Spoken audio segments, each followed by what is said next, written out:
Next on the news.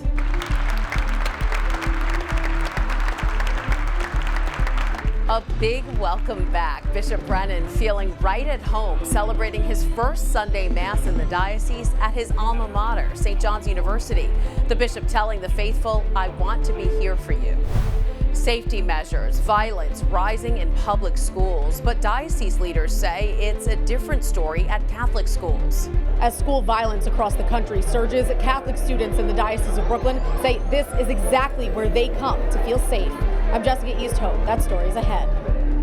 A meeting with migrants. Pope Francis wrapping his trip to Greece by telling refugees, "I have come to see your faces."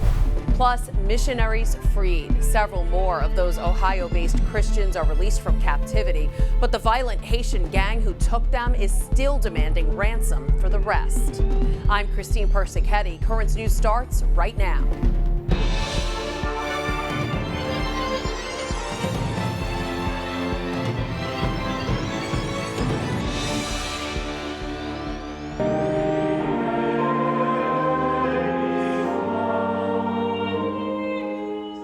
Brooklyn's Bishop Robert Brennan celebrates his first Sunday Mass in the diocese. And it was extra special for the newly installed bishop. It was at his alma mater, St. John's University. And while he says the campus has changed a lot in the decades since he left, what hasn't changed is the feeling of home he gets when stepping on the Queens campus.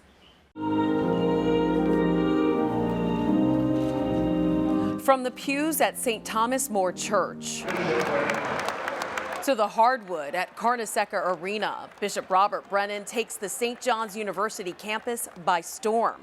The newly installed 8th Bishop of Brooklyn back at his old stomping grounds. He's a 1984 graduate of the university. This place is very, very much home to me. The church, the chapel here, is new since I've graduated, but the campus here is very, very familiar grounds to me. This is a very special place to me.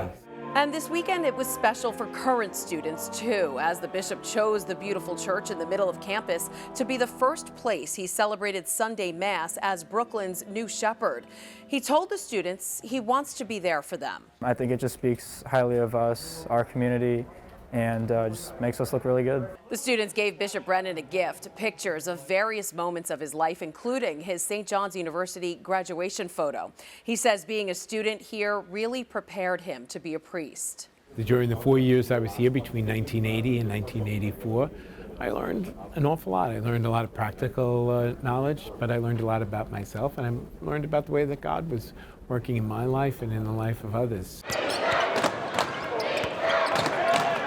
And after Mass, it was game time. The bishop was there to watch the Red Storm take on Fordham and win. He even got his own jersey.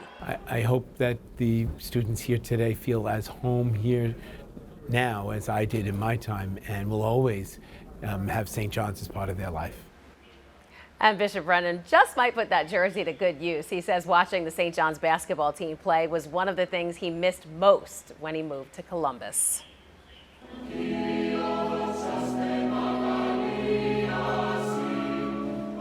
Pope Francis celebrating a special Mass in Athens as his 35th apostolic journey abroad comes to an end.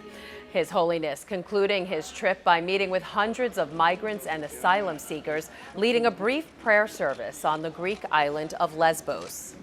While he was there, Pope Francis denounced Europe's migrant crisis as a shipwreck of civilization, calling it a political battle that ignores the daily struggles of refugees.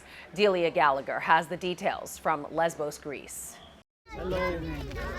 With smiles and blessings, Pope Francis greets crowds of refugees on the island of Lesbos.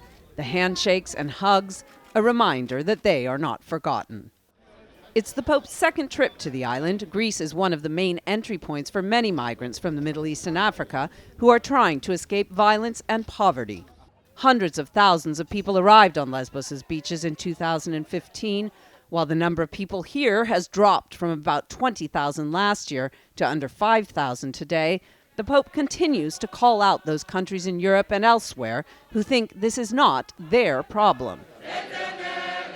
Speaking in front of a backdrop of containers that refugees call home, the Pope called the crisis a shipwreck of civilization. and had especially stern words for politicians using the plight of the migrants for political purposes. It is sad to hear that as a solution, proposals that common funds should be used to build walls, to build barbed wire. We are in the era of the walls. The Pope's comments come as countries like Poland call for the EU to help finance a border wall to stop migrants from the Middle East from traveling into Poland from Belarus. A political battle playing out across Europe that Pope Francis says ignores the daily struggles of people in camps like this. One asylum seeker waiting for a glimpse of the Pope says it's like being stuck in limbo. We are neglected. We have no documents. I gave birth to my baby here. I have a baby who was born here, but he has no papers. What future do we want to give to our children, the Pope asked. His hope, and that of many in this camp, is that it will be one of welcome. Delia Gallagher, Lesbos. Senior correspondent for Crux, Elise Allen, has been traveling with the Pope. She joins us now with a recap of his trip. Elise, as we just saw in the last report, Pope Francis visited the island of Lesbos again this weekend. You were there too. Talk about what you saw. Describe the conditions the migrants are living in. So when you go into this camp, right, this is the main reception and identification center for migrants who arrive to Lesbos, which for years has been one of the main destination points for asylum seekers in Europe. So there are about 2,200 people living in the camp. You come in and there are just rows of, prefabricated, they call it houses, containers that they're living in. These containers have basic bedrooms and like kind of a living room area, but there are no kitchens, there are no bathrooms. So people still have to use general facilities in the camp and make their food elsewhere, outside in a little huddle or something, or use what's brought to them. So the conditions here are very basic. Well, one thing that stood out to me was when Pope Francis compared the world's efforts towards migration to that of the vaccine and climate change. Let's take a listen.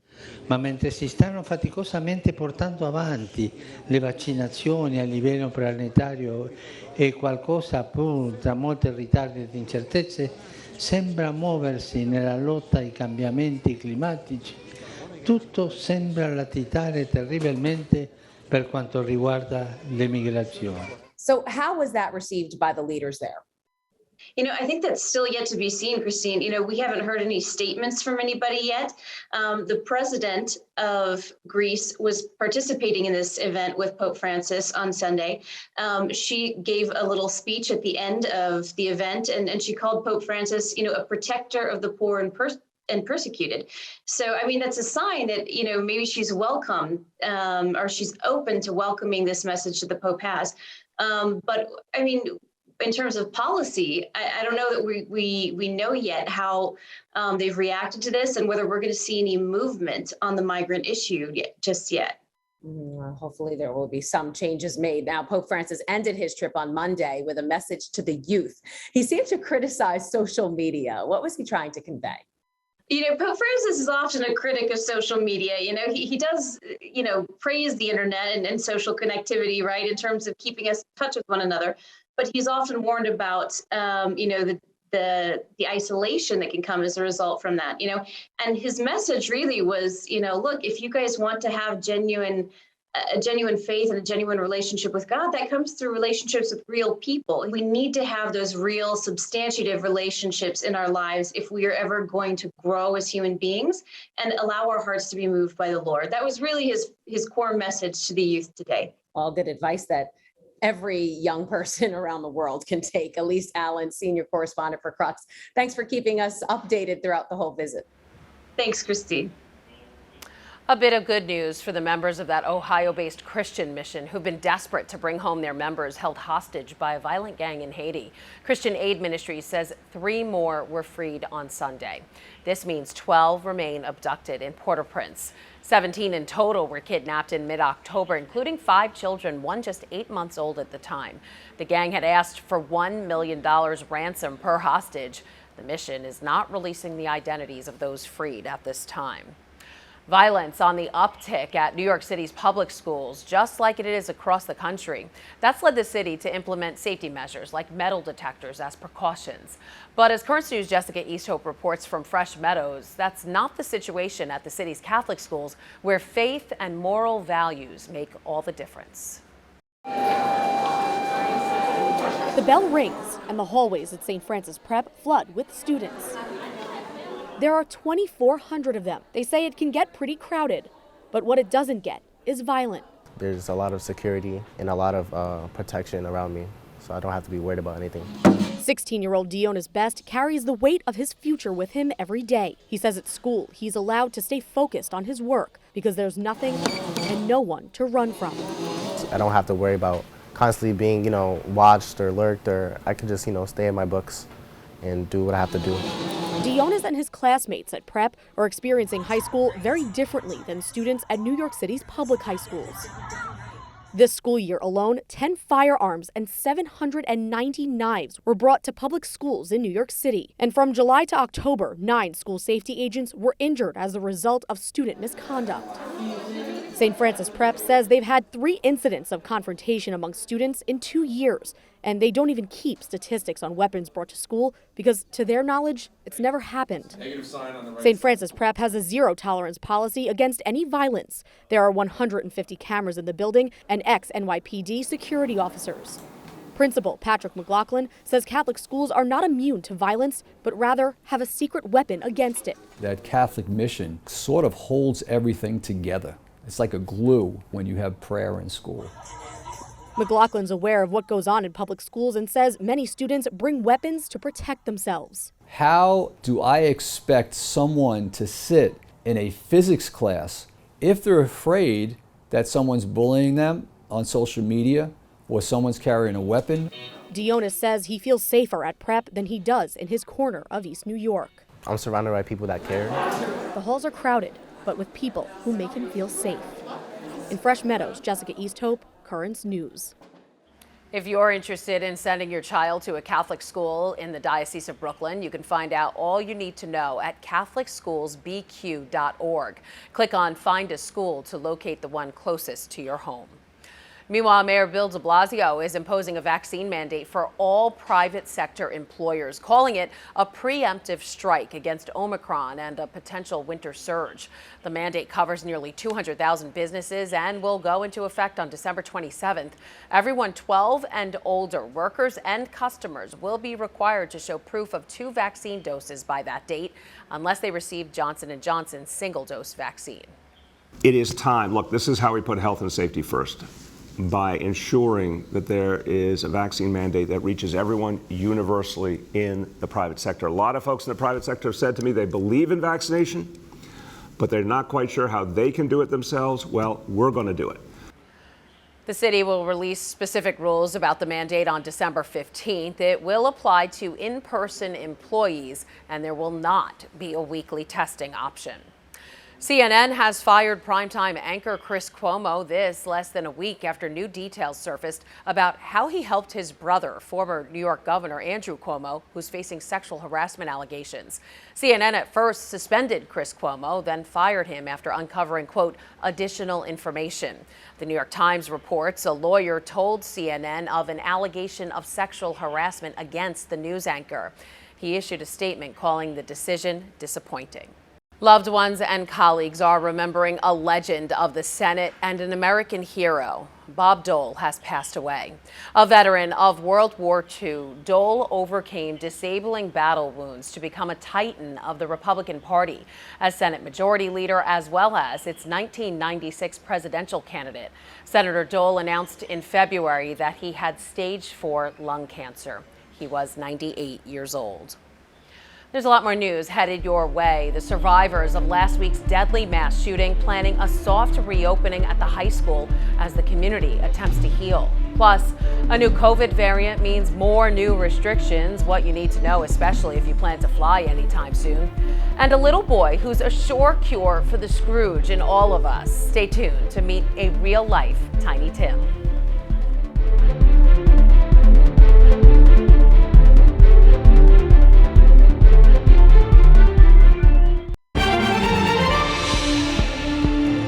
It's been 1 week since 4 students were gunned down in their Michigan high school, and now school officials are announcing a soft reopening. But as Daryl Forges reports, administrators at Oxford High School are facing mounting criticism. These children who were terrorized and killed and shot, none of it should have happened, and it could have been prevented. More questions surrounding the Oxford High School shooting.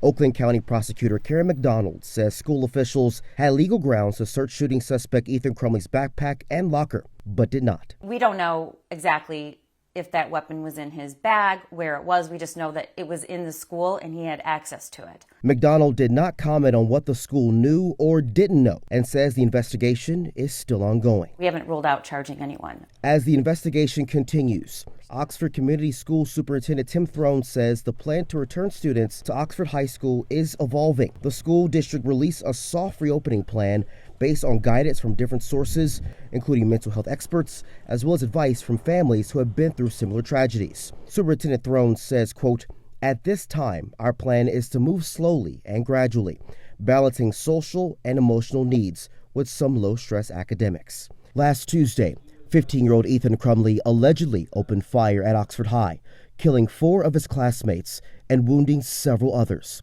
The teen's parents, James and Jennifer Crumley, were charged with 4 counts of involuntary manslaughter. Now, all 3 are in the same facility behind bars. They are segregated, each individually, in isolation. We have advanced watch on them. Daryl Forges, Currents News. Michigan's Attorney General says she's reached out to the Oxford Community School District and is offering to conduct a full and comprehensive review of the events leading up to the shooting. A Nobel Peace Prize winner and deposed world leader now facing 2 years behind bars in Myanmar. Aung San Suu Kyi was overthrown by a military coup in February and was slapped with charges that could have sent her to prison for 100 years. She rejected all allegations of corruption, and on Monday, the military cut that sentence down to 2 years. Amnesty International is calling the charges bogus and the decision a farce. Christian churches have been a casualty of the military coup in Myanmar. At least 22 have been burned or destroyed by the military since August, one of the most recent being St. Nicholas Catholic Church on November 28th in the Chin region. Since May, more than 23,000 people have been displaced in the Chin region, which is predominantly Christian. The Catholic bishop there is condemning the violence. Bishop Peter La has written to the head of the local army, decrying the bombing of the Cathedral of the Sacred Heart in the Diocese of Pecan. He warns that if the cathedral is attacked again, all cordial relations will be cut off. Trying to get ahead of the new Omicron variant right in the middle of the holiday season, the federal government is imposing new travel restrictions. So if you're flying or have family flying, especially from overseas, listen closely to this report from Mandy Gaither. More than 100,000 new COVID-19 cases per day. That's what the U.S. is now averaging, the highest number of reported infections in 2 months. 99.9% of them are the Delta variant.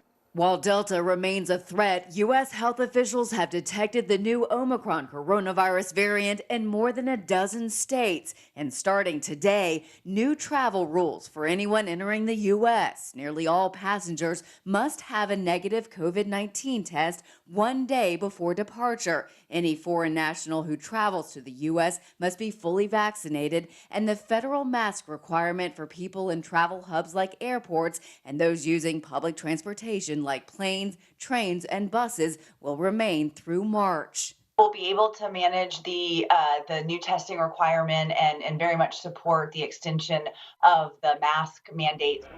Travel industry leaders say any restrictions should be placed on individual passengers, not entire countries. Right now, the U.S. has a travel ban on South Africa and several other Southern African nations. But officials say those bans are being reevaluated every day. We need to figure out how to balance not only the economy and the health concerns simultaneously, but we also need to think about making sure that we can still welcome international travelers here to the U.S. I'm Mandy Gaither reporting. Still to come on Currents News, his name is synonymous with the holiday season, but how much do you really know about St. Nicholas? We'll fill you in. And another familiar name this time of year, meet a real-life Tiny Tim who will raise your spirits and melt your heart. Do you have a story idea or want to share a tip? Email us at newstips@desalesmedia.org or call our 24-hour number, 718-517-3122. We'll be right back.